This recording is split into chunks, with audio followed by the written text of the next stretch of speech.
hindi sila nabibigyan ng chance, lalo na yung mga batang magagaling magbilyar. Yeah. Kasi walang clear career path yung mga players.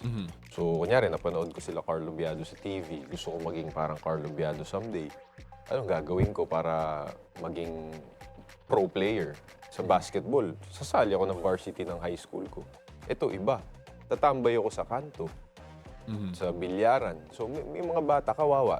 May hindi lang natututo magbilyar, natututo rin ng bisyo. So, yun yung gusto kong sana maayos someday.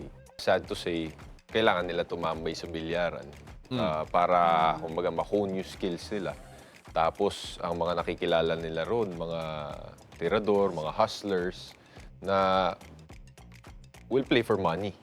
So, yun yung natututunan ng bata. Kailangan natin ng, I think the main goal dapat is to make billiards a varsity sport.